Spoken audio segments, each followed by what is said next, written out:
If you leave here liking me, I didn't do my job. I'm going to say it again. If you leave here liking me, I failed.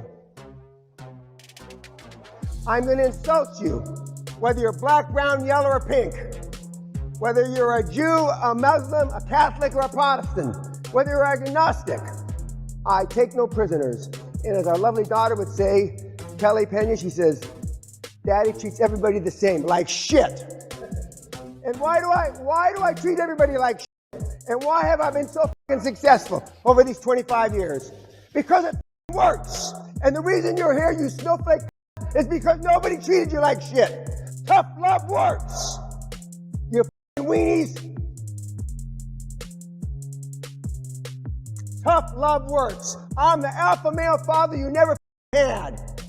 Most of you should have never been born. You should have rolled down the inside of your fat mama's leg. But that's why you're here. Because nobody talks to you that way.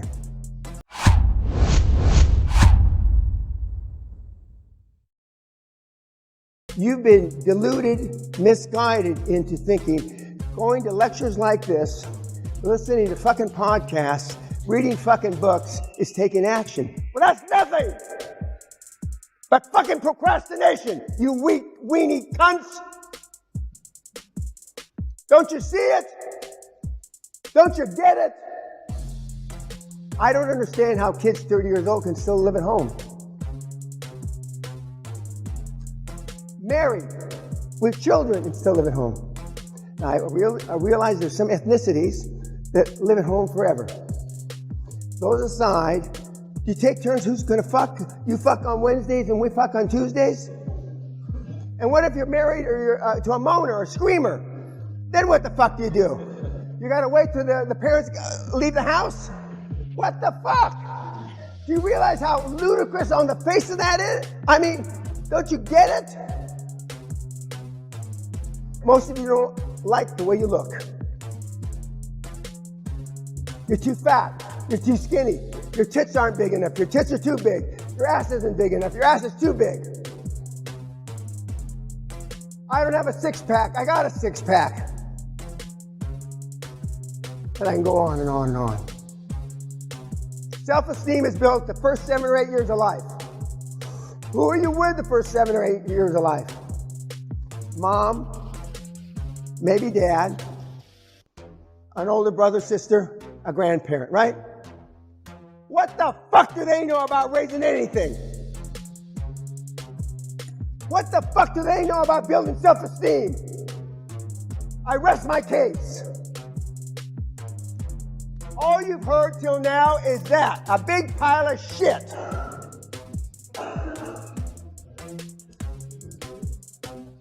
Some of you have been going back to the same fucking seminar for years. Some of you have been, we're going to get to a slide in a minute. There's 700 books. When I spoke at Oxford a couple years ago, a guy in the front row had told me he read 700 books on personal development. And I made the comment, well, I didn't know there were 700 books on personal development. And the guy 3 or 4 seats down said, what would you rather have? Somebody that has read 700 books or somebody that's done 700 deals? Now, needless to say, I'm the one that has done 700 deals. Actually, a lot more than that. But you keep going back to people that have done no deals, that have written books, and for the most part, made money by putting asses on seminar seats. Why? Because they tell you it's easy. And I'm telling you, most of you in this room are going to fail in life. And I'd be willing to set up a book, a gambling book, 10-to-1 odds. And I'll win the book, because most of you are going to fail. I could say, bit of a stretch, all of you are going to fail. But I have a few mentees in the audience, so I know that's not true. Whereas the other guys and gals tell you it's easy. You can be whatever you want to be. Don't raise your hand. But when I was growing up, in more recent generations, you can be whatever you want to be when you grow up. That's a load of shit.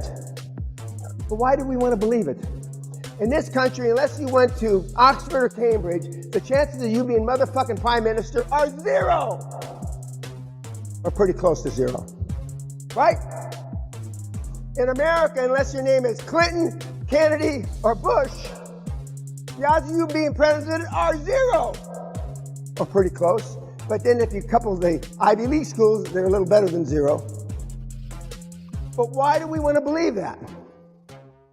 Some of you in the audience are fucking ugly. Just flat ass ugly.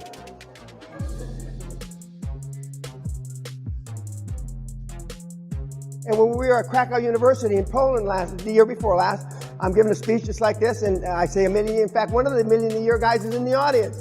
Jan, do you mind if I embarrass you by asking you to stand up? He stands up.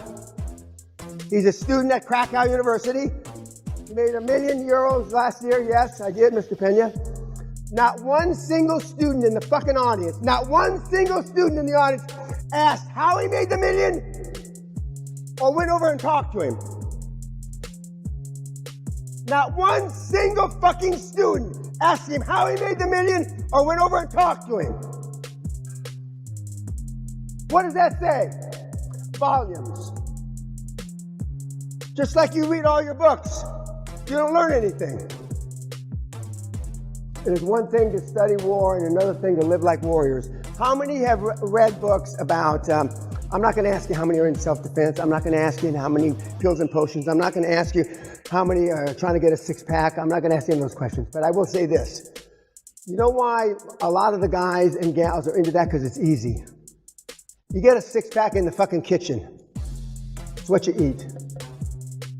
There's no correlation between a six-pack and 6% body fat and wealth. In fact, there's a reverse correlation. Most of the meatheads that have muscles are poor. Better you're a fat slob, behemoth, drool, snot rolling out your nose. You got a higher probability of being successful than a six-packer. Now, when we were again at Krakow University, we were on the third floor of the physics building, as I recall, and it was real quiet. And there was a sign in Polish. And I asked our guide, why is it so quiet here? I was whispering, this is a safe floor. Safe from what? From stress. Are you bullshitting me? What are you talking about? Safe from stress. There is a floor to go to if life becomes too overwhelming. Are you fucking kidding me? No wonder you're all fucked up.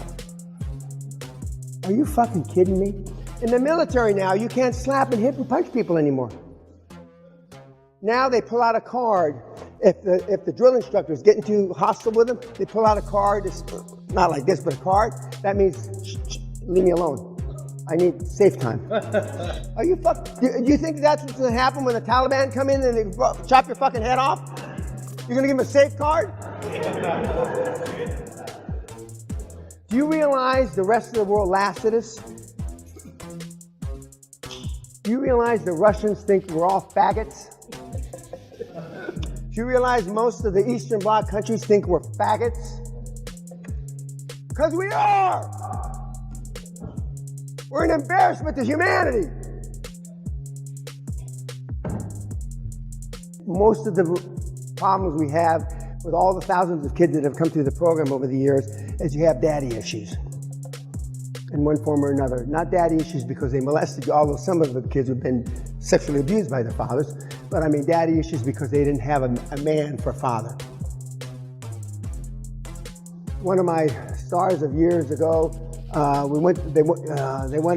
she wanted me to meet her parents. So we drove up in front of the house. I can close my eyes and I can still see it happening. The mother and father were wrestling around on the front lawn in a fist fight.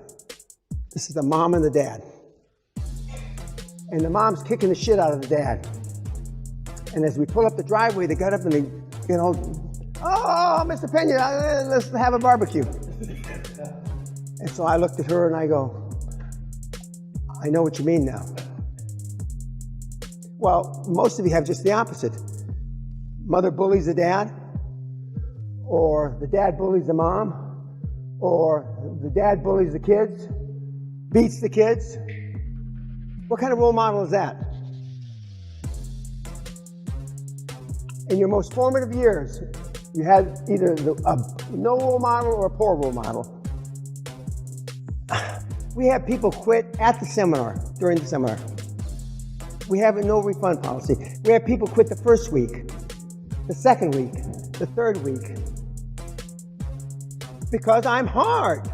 I don't give a fuck if your mother died in your arms. Where's the fucking weekly report, you cunt? I'm serious. I don't give a shit. We've had guys, their wife is giving birth. As God is my witness. He's a doctor, Dr. Joe. Push, honey. Oh, yeah, Dan, I got push, honey, push. I don't give a shit. Nobody, don't you understand? Nobody cares about all the trials and tribulations of your fucking weak cunt lives. Don't you understand that? What the fuck do I have to do here? You fucking morons. Tough love works 100%. Extraordinary tough love works better. And vicious tough love works the best. I'm not interested in your problems. They're your problems. I'm not interested in whether you like me or you don't like me. The good news is 99.9% of all the people that have been helped by QLA I've never met. That's the good news. Because I'm antisocial. I don't like people. I wouldn't piss on your face if it were on fire. Literally. I asked you, would you like your kids to be like you? I know the answer. I asked you, would you like your kids to be like your parents? I know the answer. But would you like you see, you can't do anything about your parents or grandparents, right? They're there. But would you like your kids to turn out like the fucking bums that you chill with, that you fucking hang with? Fucking bums! I know the answer to that too. And you can't blame your parents or grandparents, only but indirectly, because you chose those 5 mates. Nobody chose those cocksuckers but you. And you chose them because you had low self-esteem, no self-confidence whatsoever. And that you can blame your parents for. We ought to just line, this cement wall. We ought to just line all your parents up there. Cut them down like the fucking dogs that they are. Money is free right now. We're at the lowest interest rates in 5,000 years. What are you going to tell your grandchildren? What are you going to tell your children 20, 25 years from now? What did you do, Grandpa? What did you do, Grandma, during the greatest transformation of motherfucking wealth in the history of the world? What did you do? Other than sit on your fucking hands. What did you do to take advantage of the greatest transformation of wealth in the history of the planet? What did you do? Not a fucking thing. That's what you're going to say. Not a fucking thing. Because I was too much a coward. I was too much a weenie. I was too much a fucking cunt. When I say cunt, I mean coward.